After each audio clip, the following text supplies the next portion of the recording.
1970.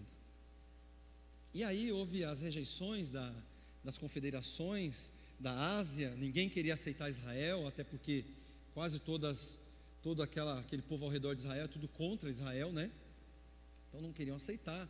Depois eles conseguiram entrar para a confederação, acho que lá da Europa, mas aí só timão, difícil, eles não conseguem entrar mais, não conseguem se classificar mais.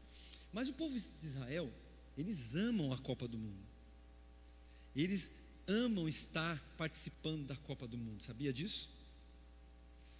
E aí eu vendo a moça falando, ela é acho que é lá de Israel também, só que ela fala o português, e ela falando, eles nessa Copa agora, algo incrível aconteceu.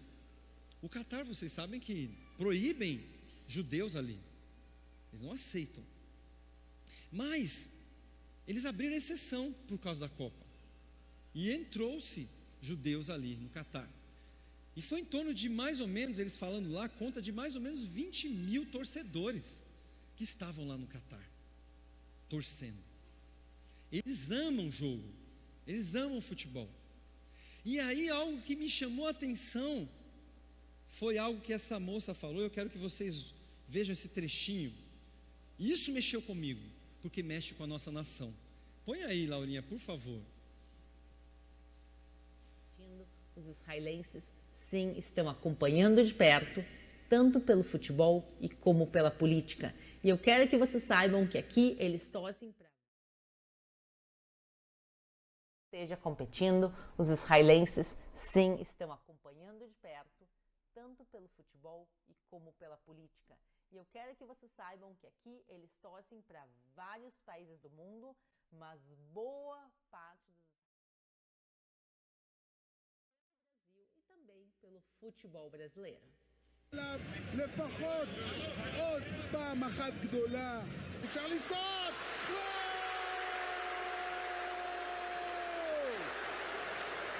גולאסו, גולאסו, גולאסו! E como vocês ouviram, até golaço eles sabem dizer em português. Então saibam que aqui em Israel, os israelenses estão torcendo pelo Brasil na Copa e tem muito amor pelo Brasil. Mas isso era tudo que eu tinha para contar para vocês no dia de hoje. Um grande beijo, inscrevam-se aqui no... Isso mexeu comigo, saber que o povo judeu tem um grande apreço pelo Brasil. Será que mexe com você isso? Ela falar que nos Jogos do Brasil, eles param para assistir os Jogos do Brasil, toda a TV israelense para assistir e torcer pelo Brasil. Irmãos, isso só me levou a pensar que Deus tem algo tão tremendo através do Brasil para o povo de Israel. Deus quer usar esta nação. Deus, eu acredito que Deus quer mexer nesta nação de uma forma tão forte que vai tocar no coração de Israel. Eu não sei como, eu não sei se vai ser nos momentos mais difíceis de Israel, eu não sei, mas eu sei que nós temos um grande apreço ali. Eles gostam do povo brasileiro. Então, a igreja brasileira precisa se despertar como todas as nações, todas as igrejas das nações, mas nós brasileiros precisamos nos despertar para entender a importância de Israel na minha vida, na sua vida, e que possamos, queridos, clamar a Deus. Eu quero sentir esta angústia, Deus, eu quero sentir essa dor como Paulo sentia, Deus, eu quero ser usado para alcançar este povo. Eu não sei como, Senhor, eu não sei de que jeito, mas Senhor, usa a tua igreja para ser um instrumento de Israel, para que Israel seja alcançado.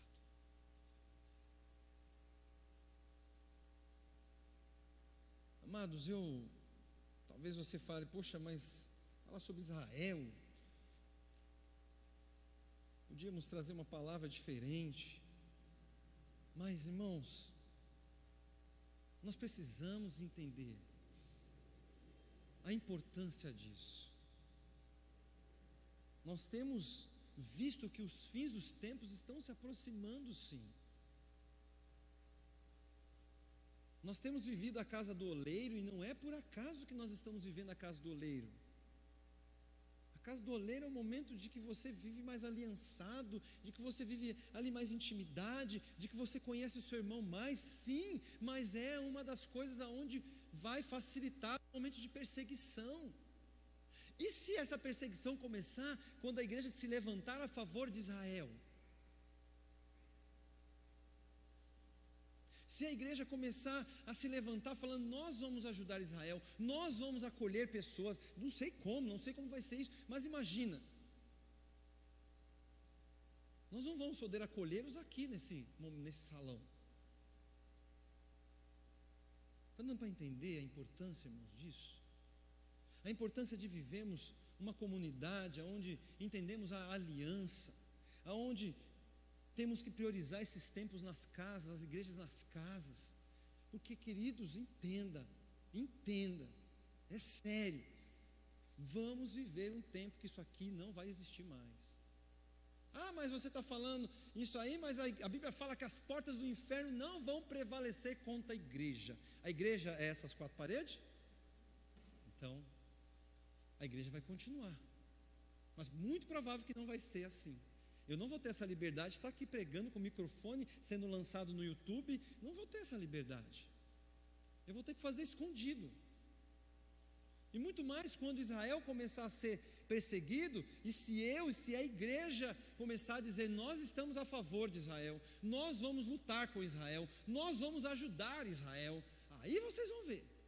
E aí, seu coração está desejoso a isso? Porque Paulo, até perder a salvação, ele falou, se fosse possível, Senhor, risca, mas eu quero Israel ganhe para ti. E nós temos esse desejo de falar, se for necessário morrer, eu vou morrer, mas eu quero ver Israel ser alcançado, eu quero Israel sendo transformado, e eu quero ser um instrumento do Senhor para que Israel seja alcançado. Que o seu coração fique preso nisso, que você pense nisso, que você avalie isso com muito mais carinho sobre Israel. Estamos orando muito pelo Brasil, amém, mas temos que começar a orar muito por esse povo aqui, porque esse povo tem muita conexão a tudo que Deus vai fazer nos fins do tempo. Vamos ficar em pé.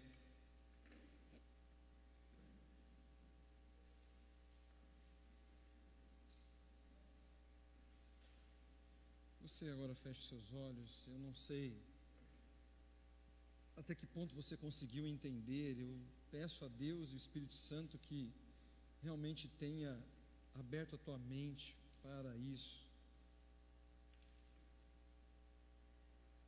mas que o seu coração esteja realmente desejoso, que o seu coração esteja realmente desejoso a sentir o que o Senhor sente para com Israel.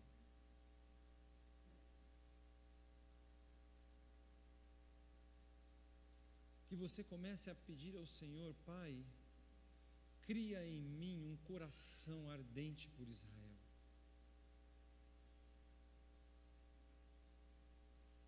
Pai, cria em mim um amor tão grande por Israel que eu nunca senti.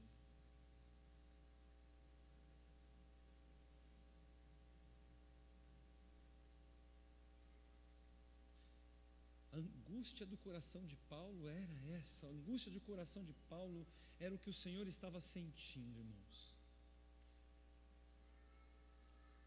Que o meu coração, que o seu coração também comece a sentir isso, dizendo, Pai, tem misericórdia desse povo e me usa. Me usa, Senhor. Me usa para ser esta igreja gloriosa, esta igreja que vai se levantar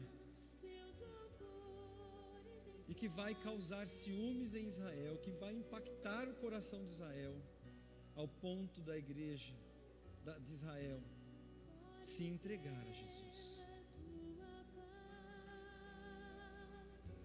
Ó Deus, vem, Senhor.